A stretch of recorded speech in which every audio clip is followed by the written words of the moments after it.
Mega Man 3 was published by Capcom in 1990 for the Nintendo Entertainment System in Japan and North America.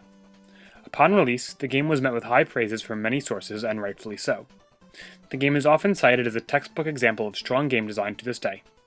While less frequently discussed, the game also exemplifies many of the key principles of the overarching field of human-computer interaction.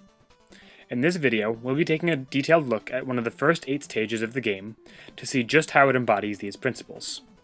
Before we can dive in, however, it is important to establish just what principles we'll be referring to, as there are many different paradigms that designers like to follow. For this video, we'll be using the 8 golden rules of design proposed by Ben Schneiderman, which are: strive for consistency, cater to universal usability, offer informative feedback, design dialogues to yield closure, prevent errors, permit easy reversal of actions, support internal locus of control, and reduce short-term memory load.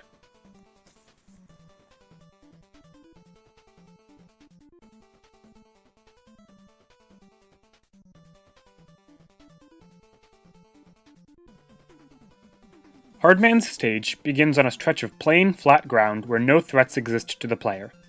This serves to prevent errors, as nothing that the player can do in this area can cause them any harm. Opening up in a safe, simple area is a common practice in game design, as it allows players to practice the game's mechanics and learn what they are capable of before tackling any real challenges. This helps build up the player's sense of control over the software, and will help prevent gulfs of execution from occurring later on.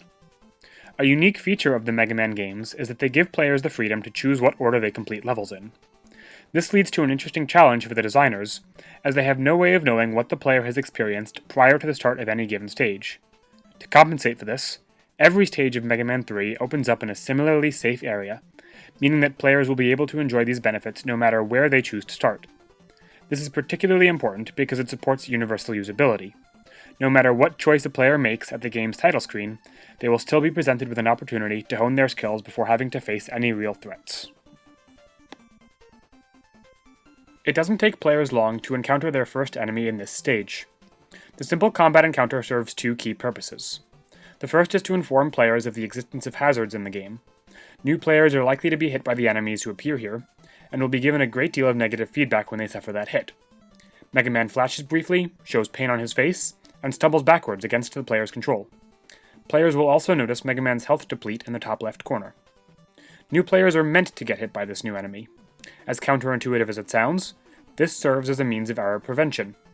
The overall penalty for getting hit by an enemy in this area is minimal, but players will still learn that taking damage is a possible threat that should be avoided, and will be less likely to behave recklessly in later situations where the penalty for getting hit has increased. The second key purpose of this encounter is to further support the player's locus of control. Being faced with an enemy pushes the player to explore their available action set, and they will learn that they can fire projectiles at enemies to defeat them. Hardman's stage will feature a few more moments like this, which encourage players to fully explore their capabilities in rapid succession. Here, the player must learn that they are capable of jumping over small hurdles. They are given a safe place to do so without any enemies or threats to harass them while they learn. This gives them another chance to expand their moveset and further increase locus of control.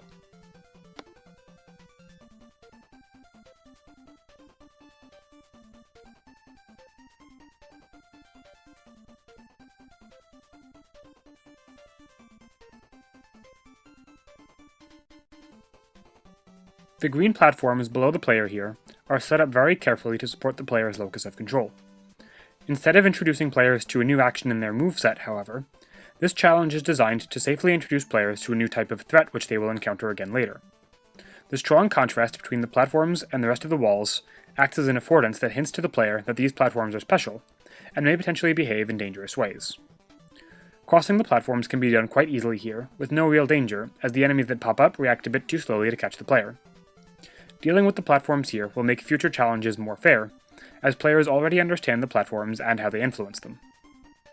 The row of green platforms ends in a small patch of safe ground. It may look insignificant, but it's actually a generous aid to the player that reduces short-term memory load, and makes the process of escaping the pit of green platforms less stressful. The players can stand on this tiny patch of safe land without feeling pressured into needing to remember how to jump up. New players can take their time here, and are permitted to harmlessly make small mistakes before remembering what they learned about their jumping abilities. Once again, the player is given a safe space in which to explore the actions that they can perform. In this case, they must learn that they can slide under low obstacles, which will come in handy later. Attentive players may also notice that they move slightly faster when sliding. This is followed by a ladder which the player must climb to progress, offering yet another safe area for the player to grow comfortable with the actions that they can perform. The encounter at the top of this ladder introduces players to the final action that they can perform, switching equipment. Until now, the player has likely only used their base weapon, known as the Mega Buster. To reach the platform above them, they need to make use of a special tool called the Rush Coil, which they can access in the game's weapon menu. There is a second reason why the game forces players to enter their weapon menu here, which will come up a bit later. The enemy above the player is placed such that their behavior can easily be seen before they actually present a threat to the player. This both caters to universal usability and prevents errors, as it allows new players to understand the enemy before they challenge it, and do so with enough knowledge that they are unlikely to make any severe errors.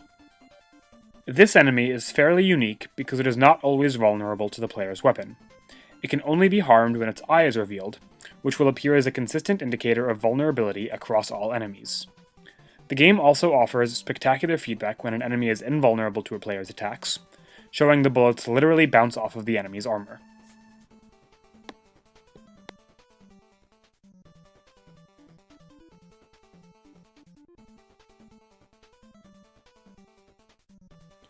A new enemy is introduced to the player here using a similar trick as before.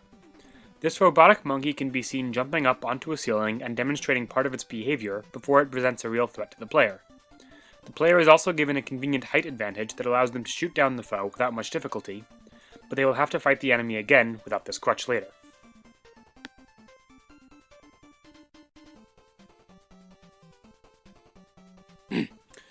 While the game does not explicitly state this, the player has just arrived at a checkpoint screen. If they die after reaching this screen, they will no longer need to completely restart the level. Instead, they will reappear at this position. The presence of a checkpoint about halfway into the level is consistent across all of the levels in Mega Man 3. This serves as a form of error prevention. Reaching a checkpoint means that the possible severity of punishment for failure is significantly reduced. A player will no longer lose all of their progress on death. Instead, they will only suffer an easily recoverable setback, which allows them to quickly return to the point of their last failure and try again. This particular checkpoint screen is built very carefully to act as a condensed version of the obstacles the player has encountered so far. To progress past this checkpoint screen, the player must move, slide, and jump to get forward.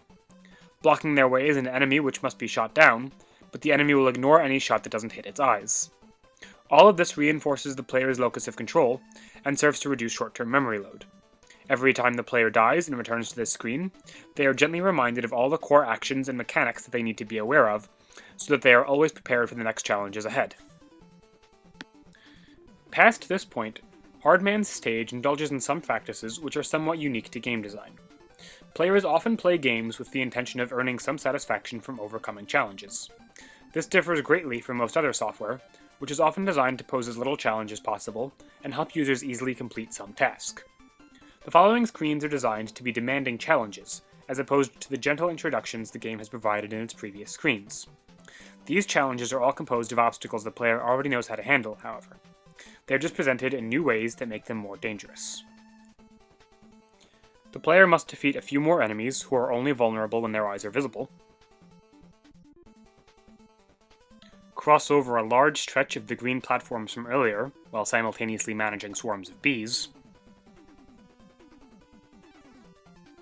and finally engage in a duel with Proto Man, their rival, whose jumping pattern can effectively be avoided using well-timed slides.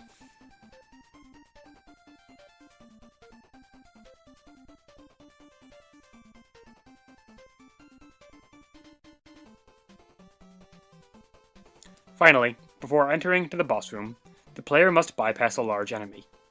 This footage uses the slide technique to get under it, but players also have the choice of shooting it down while its eyes are open. This caters to universal usability, as players are given a number of options for how they approach a problem.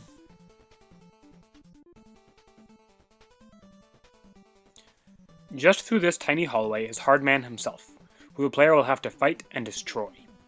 Hallways like these exist before every boss through the entire Mega Man franchise, and offer an important element of consistency across all the games. They give new players a moment to catch their breath before a final challenge, and grant long-time players a sense of building anticipation before they get a chance to really prove themselves. These tiny hallways also act as checkpoints, much like the one seen earlier. Not only is this important as a form of error prevention, like the previous checkpoint, but it also helps reduce short-term memory load. Boss fights in Mega Man games rely heavily on pattern memorization. To defeat a boss, players will need to understand and avoid the fixed set of attacks that their opponent will use on them. Having a checkpoint placed just before a boss allowed players to rapidly develop that understanding. Without this checkpoint, players would have to keep their knowledge of a boss in the back of their mind while redoing old challenges, during which they may forget important information and have a harder time overcoming their foe.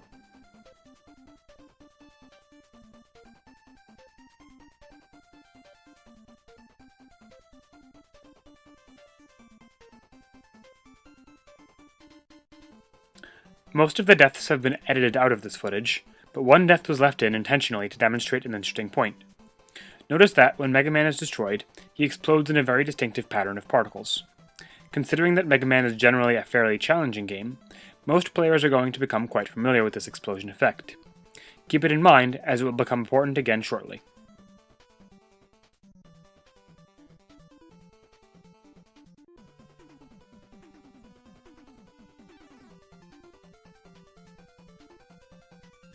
When Hardman is defeated, he explodes with the same effect that Mega Man uses.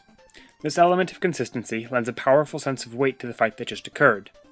Hardman was no mere grunt, but an opponent of equal strength to Mega Man, who deserves a destruction of equal grandeur. A key feature of the Mega Man games is that players can collect new weapons each time they defeat a boss. What follows Hardman's defeat are a series of displays carefully designed to communicate this fact, and yield closure to the player. First, the player's prize is shown being added to their weapon menu. After using the rush coil earlier, the player knows what purpose this menu serves, and can take pride in seeing that new tool has been added to it. After this, the player is explicitly told that they have collected a weapon called the Hard Knuckle. Finally, the player is returned to the menu screen, where Hardman's portrait has been removed, reinforcing that the player has defeated him and that they can take pride in their accomplishment.